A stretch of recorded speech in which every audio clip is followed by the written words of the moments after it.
त्याचा अर्थ असा की जे एक वोट बँकेचं राजकारण चालतं, त्यांना भडकवण्याचं राजकारण चालतं, त्याला हे एक चांगलं उत्तर यावेळेला मुसलमानांकडनं, मुस्लिम समाजाकडनं मिळालेलं आहे. नको त्याच्या मागे लागण्यापेक्षा आपला कोण आणि परका कोण हे जर का त्यांना कळलं आणि ते जर का ओळखायला लागले तर मला वाटतं सगळे प्रश्न सुटतील.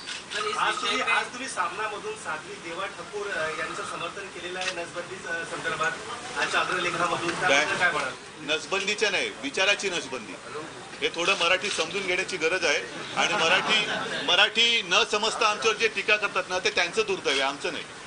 त्याच्यामुळे मराठी भाषा ही समृद्ध आहे आणि त्या मराठी भाषेचं देणं जे आहे ते ज्याला मिळालेलं आहे, ज्याला मिळालेलं नसेल तो गैरसमजातून काय बोलत असेल तर त्याला मी जबाबदार राहू शकत नाही.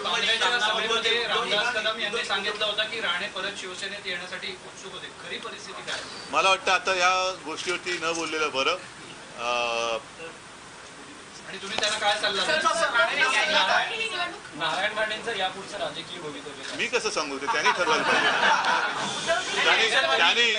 त्यांनी कारण नसताना उगाच बेडक्या फुगून अंगावर येऊ नये. शिवसैनिक हा वाघ आहे आणि वाघाच्या नादी लागू नये. सामनामधून रोकटोकमधून बातमी आली होती की मुसलमानांचा पूर्णपणे मताधिकार आहे, तो त्यांना नाकारण्यात यावा. नाही, मी पुन्हा एकदा सांगतो की मराठी नीट समजून घ्यायला पाहिजे. त्याच्यामध्ये जे ओवेसीचं राजकारण, आज तुम्ही बोललात की ओवेसीचा प्रभाव ओसरलेला दिसतोय, हे महत्त्वाचं आहे. कारण त्या वोट बँके म्हणजे मुसलमान जे आहेत त्यांचा वोट बँकेसारखा उपयोग करण्यासाठी त्यांना भडकवणारी जी वक्तव्य केली जातात ती का केली जातात तर त्यांचा वोट बँक म्हणून उपयोग करून घ्यायला. जर क्षणभर धरून चाला की त्यांना अधिकार नसेल तर यांची अशी वक्तव्य केली जातील का? आमच्याच देशामध्ये हिंदूंना संपवून टाकू असं वक्तव्य करण्याची हिंमत त्यांची होऊ शकते का? कोणासाठी करतायत? तर त्याला धरून ते होतं. कोणीही त्यांचा मतदानाचा अधिकार काढून घ्यायची नाही मागणी केली. जर का त्यांचा काढला गेला तर यांचं राजकारण संपेल हे त्यातनं आम्ही दाखवलेलं.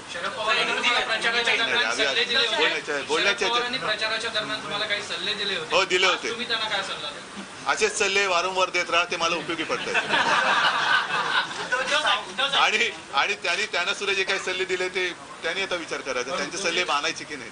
MIM ला मतदान होत आहे. गेल्या विधानसभेमध्ये बघितलं तर 23,000 मतं होती. यावेळेस मतदानाचा टक्का जरी घटला असला तरी जवळपास 15,000 मतं आहेत. MIM ला ती चिंतेची गोष्ट आहे वाटते. मग चिंतेची गोष्ट मी तुम्हाला सांगितलं ना की आता आपल्या हिंदुस्थानामध्ये असं आम्ही शिवसेना प्रमुखांनी काय किंवा आम्ही कधीही म्हटलेलं नाही की मुसलमानांना संपवून टाकू, असं कधीच म्हटलेलं नाही. परंतु आपल्याच देशात हिंदूंना संपवून टाकू असं वक्तव्य ओवेसीने केलं. जी आगपाखड त्या तुम्ही सामन्यातल्या लेखाबद्दल म्हणताय, मी पुन्हा एकदा म्हणेन की कृपा करून तो लेख पुन्हा वाचा. पण जेवढी आगपाखड त्या लेखावरून आमच्यावर झाली तेवढी आगपाखड हिंदूंना संपवून टाकू या वक्तव्याबद्दल त्याच्यावरती का नाही झाली, का हिंमत झाली नाही? तर ही सगळी चिंतेची बाब आहेच. मला असं वाटतं राजकारण पुढे चालत राहील. तूर्त आम्हाला जरा आजचा विजय आनंदोत्सव साजरा करूया.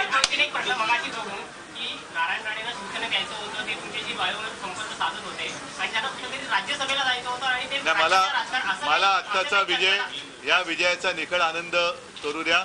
आणि ह्याच्यात मला कुठेही आता नको ती नावं घेऊन मला काही ह्या विजयाला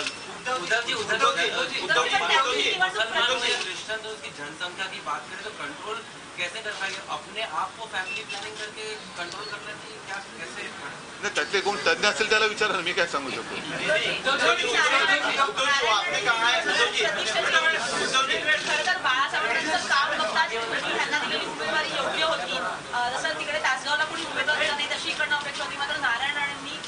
राजकीय पुनर्वसनासाठी ही निवडणूक प्रतिष्ठित केली असं वाटतं का? आणि आता दोन्ही निवडणूक सलग ठरले, त्यांचं राजकीय भूमिका कसं वाटतं? काँग्रेस त्यांचं भलं करू, कारण देव तर करेल असं वाटत नाही. उद्धवजी सावंत यांची इच्छा होती की खेरवाडीला बाळासाहेब ठाकरे यांचं नाव द्यावं, तर तुमची काय?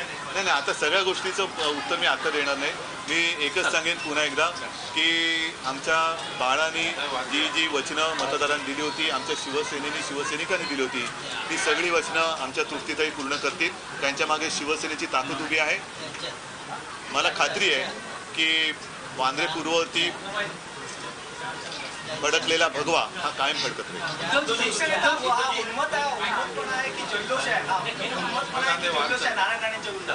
काय उन्मत्तपणा कसं म्हणाल तुम्ही? हा जल्लोष आहे. उन्मत्तपणा काय असतो ते त्यांनी दाखवलेलं आहे. शिवसैनिक हा कधी उन्मत्त होणार नाही. शिवसैनिक हा जोशात असतो, उत्साहात असतो. उत्साह आणि